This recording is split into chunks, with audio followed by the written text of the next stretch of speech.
அன்பான தேவனுடைய பிள்ளைகளே, இயேசுவின் நாமத்தில் அன்பின் வாழ்த்துக்கள்.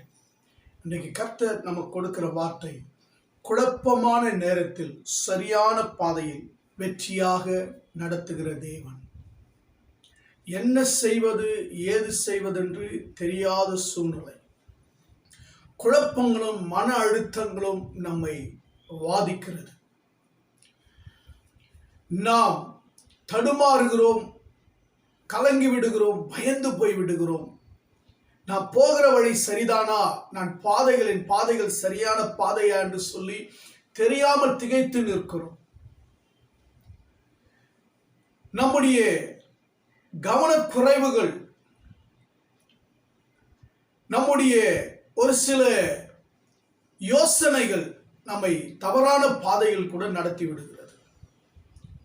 ஆகினாலே குழப்பமான நேரங்கள், குழப்பமான சூழ்நிலைகள், குழப்பமான வாழ்க்கைகள், குழப்பமான வேலைகள், குழப்பமான பிஸ்னஸ்கள், இது சரியா இல்லையா, நான் சரியா பண்றனா இல்லையான்ற குழப்பங்களும் நமக்கு வந்து விடுகிறது. அது குடும்ப வாழ்க்கையிலும் இருக்கிறது, வேலையிலும் இருக்கிறது, பிஸ்னஸ்லும் இருக்கிறது, ஊழியத்திலும் இருக்கிறது. இப்படி குழப்பங்கள் நம்மை சூழ்ந்து கொண்டிருக்கிறது. ஆனால் வேதம் என்ன சொல்லப்படுகிறது? ஏசாயா 48:17, இஸ்ரவேலின் பரிசுத்தராய் இருக்கிற உன் மீட்பரான கர்த்தர் சொல்லுகிறதாவது, இஸ்ரவேலில் பரிசுத்தராய் இருக்கிற உன் மீட்பராகி கர்த்தர் சொல்லுகிறது என்னவென்றால், பிரோஜனமாய் இருக்கிறதை உனக்கு போதித்து நீ நடக்க வேண்டிய வழியிலே உன்னை நடத்துகிற உன் தேவனாய் கர்த்தர் நானே. ஹல்லேலூயா.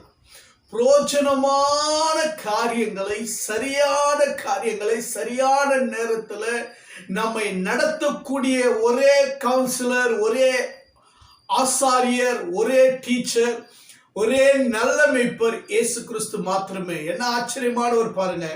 நமக்கு போதித்து நடத்துகிறவர், அதாவது நமக்கு ஒரு நல்ல ஒரு டீச்சர், ஒரு நல்ல ஆசாரியர் நமக்கு கிடைச்சிருக்கிறாருங்க. என்னன்னா, எப்படி வாழணும், எப்படி நடக்கணும், எப்படி ஊழியம் செய்யணும், எப்படி குடும்பத்தை நடத்தணும், எப்படி பிள்ளைகளை நடத்தணும், இந்த குழப்பங்கள் வருகிற நேரங்களிலே நமக்கு சரியானபடி கற்றுக் கொடுக்கிறவர், சரியானபடி கற்றுக் கொடுக்கிறவர்.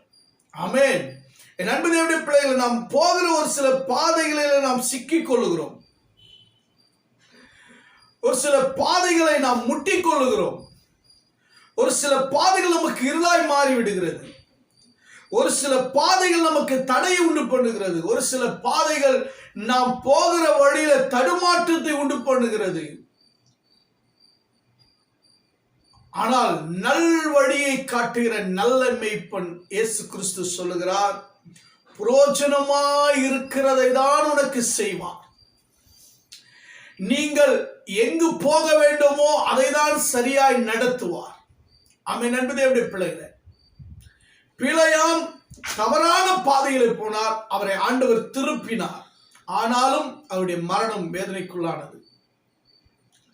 இன்றைக்கு பிரோஜனம் இல்லாத பாதையிலே, சரியில்லாத பாதையில இன்றைக்கு உலகமும் உலக மக்களும் போய் கொண்டிருக்கிறார்கள். ஆனால் கர்த்தர் நம்மை சரியானபடி நடத்துகிறார்.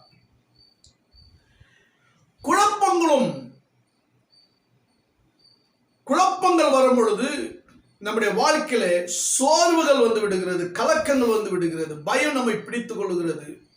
ஐயோ, நான் எப்படி வாழப்போகிறேன், எப்படி என் குடும்பத்தை நடத்த போகிறேன் என்கிற கவலைகள் நம்மை ஆழ்த்துகிறது. என் குடும்பத்தை சரியாய் நடத்த முடியுமா, என் பிள்ளைகளை சரியாய் நடத்த முடியுமா, என் வேலையை நடத்த முடியுமா, என் ஊழியத்தை நடத்த முடியுமா என்கிற, பிஸ்னஸை நடத்த முடியுமா என்கிற குழப்பங்கள். அதாவது பார்த்தீங்கன்னா, நாம் தவறான வழியில போகிறதுனாலே நம்முடைய லைஃப்ல பார்த்தீங்கன்னா பண இழப்புகள் வருகிறது, பொருளாதார இழப்புகள் வருகிறது, பதவி இழப்புகள் வருகிறது, ஊழிய இழப்புகள் வருகிறது, குடும்பத்தை இழக்க சூழ்நிலை வந்து விடுகிறது. காரணம், கர்த்தர் நமக்கு போதிக்கிறது இல்லை. அதுதான் என் அன்பு தேவனுடைய பிள்ளைகளே, நமக்கு போதிக்க வேண்டிய நிலைகள் இருக்கிறது. கர்த்தர் நம்மை போதித்து நடத்தக்கூடிய ஒரு நல்ல மேய்ப்பராக அவர் இருக்கிறார். அல்லேலூயா. ஆமென். ஆமாங்க. இயேசு கிறிஸ்து சொல்றாரு இல்லையா, உங்களுக்கு வந்து உங்க மேல பரிசுத்த ஆவியானவர் வரும் பொழுது அவர் உங்களுக்கு என்ன செய்வார்? போதித்து நடத்துவார். அப்போ போதித்து நடத்துகிற ஆவியானவர் எப்படி பாருங்க, யோவான் 16ஆம் அதிகாரத்துல சொல்றாரு, ஆனாலும் நான் இவைகளை உங்களுக்கு சொன்னதினால் உங்கள் இருதயங்கள் துக்கத்தால் நிறைந்திருக்கிறது. நான் உங்களுக்கு உண்மையை சொல்லுகிறேன், நான் போகிறது உங்களுக்கு பிரயோஜனமா இருக்கும். நான் போகாதிருந்தால் தேற்றவாளன் உங்களிடத்தில் வரார். நான் போவேனாகில் அவர் உங்களிடத்தில் வந்து பாவத்தை குறித்து, நீதியை குறித்து, நியாய தீர்ப்பை குறித்து உலகத்தை கண்டித்து உணர்த்துவார், உங்களுக்கு போதித்து நடத்துவார். ஆமா, அப்படிதான். கீழே அப்படியே படிச்சுட்டே வந்தீங்கன்னா சொல்லப்பட்டிருக்கு. என் அன்பு தேவனுடைய பிள்ளைகளே, அப்ப சத்தியாவியாகிய அவர் வரும்பொழுது சகல சத்தியத்துக்குள்ள உங்களை என்ன செய்வாரா? போதித்து நடத்துவார். ஆமே, என் அன்பு தேவனுடைய பிள்ளைகளே, அப்ப பாருங்க, நம்மை போதிக்கணுங்க. சங்கீதக்காரன் கூட சொல்றாரு இல்லையா, சங்கீதக்காரனுக்கு ஆண்டவர் சொல்றாரு, நான் உனக்கு போதித்து நீ நடக்க வேண்டிய வழியை உனக்கு காட்டுவேன், உன்மேல் கண்ணை வைத்து உனக்கு ஆலோசனை சொல்லுவேன் என்று சொல்லி சங்கீதம் 32:8 ஆண்டவர் சொல்றார். என் அன்பு தேவனுடைய பிள்ளைகளே, இன்றைக்கு நமக்கு போதிக்கிற ஒரு நல்ல தகப்பன்மார் வேணும், நல்ல போதகர்கள் வேணும், கர்த்தருடைய வார்த்தை வேணும், பரிசுத்த ஆவியான ஒரு தேவாதி தேவன் நமக்கு வேணும். நீங்களே உங்களுக்கு போதிச்சுட்டு குழப்பத்துல சிக்கிக்கொள்ளாதீங்க. குழப்பம், நீங்கள் நடக்க வேண்டிய வழியை உங்களுக்கு காட்டுவார். பாத்தீங்கன்னா, இஸ்ரவேல் ஜனங்கள் எகிப்துல இருந்து இப்ப கானானுக்கு போறாங்க. ஒரு பெரிய குழப்பம் வந்துருச்சு. என்னன்னா, முன்னாடி சிவந்த சமுத்திரம், பின்னாடி பார்வோன் வருகிறார். ஜனங்கள் பயமடைந்தார்கள். அப்ப பாருங்க, பார்வோன் சொல்றானா, இஸ்ரவேல் புத்திரரை குறித்து அவர்கள் தேசத்தில் திகைத்து திரிகிறார்கள், வனாந்திரம் அவர்களை அடைத்து போட்டது என்று சொல்லுவான் என்று சொல்லி கர்த்தரே சொல்றாரு. இதெல்லாம் சொல்லுவான். அது மாத்திரம் இல்ல, பிரதானமான 600 ரதங்களை எடுத்துக்கிட்டு படை வீரர்களை கூப்பிட்டு வர்றான். இஸ்ரவேல் ஜனங்களுக்கு திகைப்பு, கலக்கம், குழப்பம், எங்க போறது, எப்படி போறது? முன்னாடி சிவந்த சமுத்திரம், பின்னாடி பார்வோன், இந்த பக்கமும் போக முடியாது, அந்த பக்கமும். இப்படி குழப்பத்தின் மத்தியில தேவன் ஒரு காரியத்தை செய்கிறார். என்னென்ன பிரியமான பிள்ளைகளை, ஆண்டவர் சொல்ல, மோசே ஜனங்களை நோக்கி பயப்படாதிருங்கள், நீங்கள் நின்று கொண்டு இன்றைக்கு கர்த்தர் உங்களுக்கு செய்கிற ரட்சிப்பை பாருங்கள். நீங்கள் இன்று காண்கிற எகிப்தினை நீ காண மாட்டீர்கள், கர்த்தர் உங்களுக்கு யுத்தம் பண்ணுவார், நீங்கள் சும்மா இருப்பீர்கள். பாருங்க, ஆண்டவர் போதித்து நடத்துறார். என்னன்னா, நீங்க பயப்படாதீங்க, என்று காண்கிற எகிப்தினை நீங்க இனி காண மாட்டீங்க, கர்த்தர் உங்களுக்கு யுத்தம் பண்ணுவார்.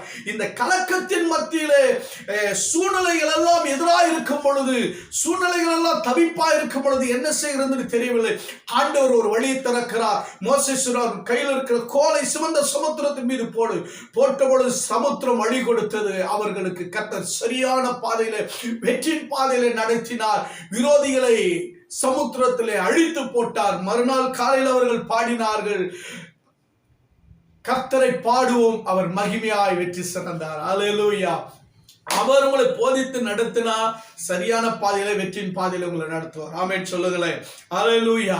அடுத்து ஒன்று சொல்றேன். ஆதியாகமம் 37ஆம் அதிகாரத்தில் நீங்கள் வாசித்து பாருங்கள். தங்கள் சகோதரருடைய சேமத்தை விசாரிக்கும்படி யோசேப்பு அவருடைய தகப்பன் அனுப்புகிறார். பட் ஆனால் அங்க நடக்கிறது என்னவென்றால், அவர் பாருங்கள், அவர் என்ன செய்கிறார், என்ன, அப்பொழுது அவர் நீ போய் சகோதரன் சேமத்தை விசாரிச்சுட்டு வான்னு அவர் அனுப்புறாரு. அப்போ வழி தப்பி 37:15 சொல்லப்படுது, அப்போது ஒரு மனிதன் அவன் வெளியே வழி தப்பி திரிகிறதை கண்டு என்ன தேடுகிறாய் என்று அவனை கேட்டார். அதற்கு அவன் என் சகோதரரை தேடுகிறார், அவர்கள் அங்கே ஆடு மேய்க்கிறார்கள் என்று சொன்னார். அந்த மனிதர் அவர்கள் இவ்விடத்திலிருந்து போய்விட்டார்கள், தோத்தானுக்கு போவோம் என்று சொல்லி கொண்டார்கள். பாருங்க, திகைத்து கொண்டிருந்த யோசேப்புக்கு கர்த்தர் ஒரு வழி செய்கிறார். இல்லப்பா, அவங்க என்ன செய்யறாரு, இப்படி தோத்தானுக்கு போறோம்னு சொல்லி பேசிட்டு இருந்தாங்கப்பா, நீ வனாந்தரத்தில் அலறி தெரிய வேண்டாம். ஒரு தனிப்பட்ட மனிதனுடைய வாழ்க்கையில தேவ திட்டங்கள் நிறைவேறுகிறதற்கு, தேவனுடைய சொப்பனை நிறைவேறுகிறதற்கு, ஒரு தனிப்பட்ட மனிதனாகிய யோசேப்பை உயர்த்துகிறதற்கு தேவனுடைய போதனைகளும் அவருடைய சத்தியங்களும் அவருடைய நீதி நியாயங்களும் வெளிப்பட்டது. பிரியமானவருடைய பிள்ளைகளை, எப்படி இங்க யோசேப்புக்கு தேவன் வழிகாட்டுறார். அங்க போன அண்ணன்மாருங்க அவரை குழியில போட்டு வித்து போட்டுறாங்க. ஆனால் தேவனுடைய வழி என்ன? அவருக்கு பிரோஜனமானதை போதித்தார், அவரை ஜெபத்துல நடத்தினார், ஆவியின் நிறைவில் நடத்தினார், விசேஷத்தை கிருபைகளை கொடுத்தார். போன இடத்துல ஒரு பெரிய வளர்ச்சி, ஆசீர்வாதம், முன்னேற்ற கர்த்தர் அவரோடு கூட இருந்தார். என் அன்பு தேவனுடைய பிள்ளைகளே, 13 வருஷம் கழிச்சு அவர் ஒரு பெரிய அதிபதியாக எகிப்து முழுமைக்கும் அநேக நாடுகளுக்கு அவர் ஒரு பெரிய தேசாதிபதியாக கர்த்தர் மாற்றினார். தேவ திட்டங்கள் சரியா உங்களை நடத்தும். ஒருவேளை அவைகள் பிரச்சனையா இருக்கும், விரோதங்கள், பகைகள் வரும், படுகொழிகள் வரும். அதே போல உங்களை விற்று போடுவார்கள், உங்களை தள்ளி விடுவார்கள், உங்களை வெறுப்பார்கள். உங்கள் மேல் பழி சாட்டுவார்கள், சிறைகள் வரும், எல்லாம் வரும். ஆனால் தேவ திட்டம் செயல்படுகிறது. தேவன் சரியாய் உங்களை நடத்துகிறார். குழப்பத்தின் மத்தியிலே சரியாய் நடத்துகிற தேவன் ஜெயமாய் மாற்றினார், அதிபதியாய் உயர்த்தினார். உங்களை உயர்த்துகிறதற்கு தான் இத்தனை குழப்பங்களும் போராட்டங்களும் பிரச்சனைகளும் ப்ராப்ளம்ஸ் நெருக்கடிகளும் உங்களை வருகிறது என்றால் நீங்கள் அடுத்து உயர்ந்த ஸ்தானத்திலே உயர்ந்த இடத்திலே கர்த்தர் உங்களை நிறுத்த போகிறார். ஒருவேளை உங்கள் குடும்பத்தில் உங்கள் பிள்ளைகள் படிப்பா இருக்கலாம், உங்கள் வேலையா இருக்கலாம், உங்கள் பிசினஸா இருக்கலாம், உங்களுடைய ஊழியமா இருக்கலாம், இல்லை குடும்ப வாழ்க்கை இருக்கலாம். இந்த தாழ்ந்து இருக்கிற உங்களை கர்த்தர் கடன் பிரச்சனையில பலவிதமான சோதனைகளை சிக்கி தவிக்கிற உன்னை கர்த்தர் தூக்கி எடுத்து நிறுத்த போகிறார். அதுதான் தேவன் பேசிக் கொண்டிருக்கிறார். மூன்றாவது, பிரியமான பிள்ளைகளை, பவுல் ரோமபுரிக்கு அவர் நிருபத்தை கொடுத்தார். அப்பொழுது அவர் கப்பல் சேதத்தில் போய் கொண்டிருக்கிறார். 27ஆம் அதிகாரத்தை பார்த்தீங்கன்னா ரொம்ப கப்பல் சேதம் அவருக்கு. இந்த கப்பல் சேதத்துல பாருங்க, வெகு காலம் சென்று உபவாசம் இருந்து பயங்கரமான வருத்தம், யாத்திரை வருத்தம், மிகுந்த சேதமும் உண்டாயிருச்சு. அவர் பாருங்க, பவுல் சொல்றாரு, எச்சரிக்கிறாரு, அதை யாரும் கேட்கல. 100க்கு அதிபதி பவுலினால் சொல்லப்பட்டவர்களை பார்க்கலாம் மாலுமி கப்பல் எஜமானனை அதிகமாக நம்பினான். மாலுமியை நம்பினாங்க, தேவனுடைய பிள்ளையை நம்பல. இன்னைக்கு ஊழியக்காரங்களே தேவனுடைய பிள்ளைகளை இன்னைக்கு ஜனங்க நம்புறது இல்லை, கர்த்தருடைய ஆலோசனை நம்புறது இல்லை, கர்த்தருடைய வார்த்தை நம்புறது இல்லை, கர்த்தர் வாக்கு தத்தங்களை நம்புறது இல்லை, உலகத்தை நம்புறது, பணத்தை நம்புறது, எல்லாத்தையும் நம்புவாங்க. உலகம் சொல்ற உலகத்துல ரட்சிக்கப்படாதவங்க சொல்றதெல்லாம் நம்புவாங்க. ஆனா தேவனுடைய பிள்ளைகள் கர்த்தருடைய வசனங்கள் ஊழியக்காரர் பரிசுத்தவான்கள் சொல்லுகிறதை ஏற்றுக்கொள்கிறது இல்லை. பாருங்க, இங்க பரிசுத்தவான் அப்படி தேவனுடைய மனுஷர் சொல்றதை அவங்க ஏற்றுக்கொள்ளல. என் அன்பு தேவனுடைய பிள்ளைகளே, அங்க ஒரு பெரிய அழிவு வரப்போகிறது. அப்ப ஆண்டவர் சொல்றாரு, பவுலே, உன் நிமித்தம் இந்த கப்பலை பிரயாணம் பண்ற எல்லாருக்கும் நான் என்ன செய்யறேன், யாத்திரை பண்ணுகிற யாவருக்கு தேவன் உனக்கு தயவு பண்ணினார். நீ ராயனுக்கு முன்பாக நிக்கணும்பா, நான் உன்னோடு கூட இருக்கிறேன்பா அப்படின்னு சொல்லி கர்த்தர் கொண்டு போய் அவரை சேர வேண்டிய அக்கறையில சேர்த்து அவர் ஜீவனை பாதுகாத்து அவரோடு கூட பிரயாணம் பண்ணுகிற சுமார் பிரியமான 276 பேரை கர்த்தர் பாதுகாத்து, நண்பர்களுடைய பிள்ளைகளே, எல்லாரும் ஜீவன் தப்ப பவுலின் நிமித்தம். ஏனென்றால் பவுல் தேவனுடைய ஆலோசனை கேட்டு போதனை கேட்டு அவர் நடத்துகிற வழியிலே நடந்து அவருடைய சித்தத்தை செய்கிற பவுல், தேவனுடைய வார்த்தை கேட்கிற பவுல், தேவனுடைய சித்தத்தை கேட்கிற பவுல், தேவனுடைய சத்தத்தை கேட்கிற பவுல், தேவன் சொல்கிறது செய்கிற பவுல், அவர் போதிக்கிற காரியங்களை சரியாய் செய்கிற பவுல். ஆகினால தான் தேவன் அவரோடு கூட சரியானபடி நடத்துற. அவ்வளோ பெரிய சேதத்திலும் பாருங்க, அப்படி புயல் காத்துங்க, ஒவ்வொன்றும் பயங்கரமா இருக்கு. அதை படிக்கும் போது அந்த பாத்தீங்கன்னா இத்தாலியா படத்துல இருந்து கிளம்புறாங்க. கிளம்புன பிறகு சீதன் துறையை பிடிக்கிறாங்க, நடக்கிறாங்க, ஓடுறாங்க. அப்புறம் பாருங்க, எதிர்காற்றா இருக்கு. ஆமா, பாருங்க, கடல் வழியில பயங்கர ப்ராப்ளம்ஸ். காற்றியங்களை என்ன செய்தா தடுக்கிற காற்றா இருக்கிறது. மறுபடியும் வருத்தப்படுறாங்க, உபவாசிக்கிறாங்க. இப்படியே அவங்க பயங்கரமா தென்றல் காற்று அடிக்குது, அப்ப யூரோக்கிலியன் காற்று அடிக்குது. பாருங்க, இப்படி வருத்தப்பட்டுக்கிட்டே இருக்கிறாங்க. ஏன்னா ஒவ்வொன்றும் அதுக்கப்புறம் பார்த்தீங்கன்னா சொரிமணல் வருகிறது, பெருங்காற்று மழை வருகிறது. இப்படி ஒவ்வொன்றும் அவருடைய வாழ்க்கையில பாதிப்பா வந்துகிட்டு இருக்கு. சூழ்நிலைகள் எல்லாம் இருக்கு, சாதகமா இல்லை. ஆனால் சூழ்நிலைகள் சாதகமா இல்லாவிட்டாலும் கர்த்தர் சரியாய் நடத்தி பவுலுடைய ஊழியத்தை, பிரயாணத்தை, தேவ திட்டத்தை கர்த்தர் ஜெயமாய் செய்து முடித்தார். என் அன்பு தேவனுடைய பிள்ளைகளே, என் சத்தத்தை கேட்டுக்கொண்டிருக்கிறவர்களே, இன்னைக்கு தேவன் உங்களை சரியான பாதையில நடத்துவார், நேர்வழியா நடத்துவார், போதித்து நடத்துவார்.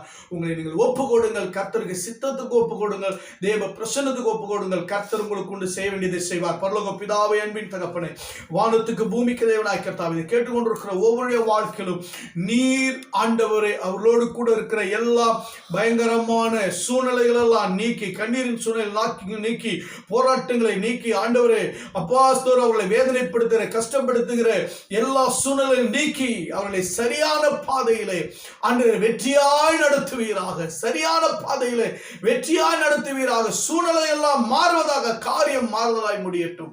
கர்த்தர் நாமம் மகிமைப்படட்டும். இயேசுவின் நாமத்தில் சுபத கேட்டங்கள் நல்ல பிதாவே. ஆமென், ஆமென், ஆமென். God bless you. கர்த்தர் உங்களை ஆசீர்வதிப்பார்.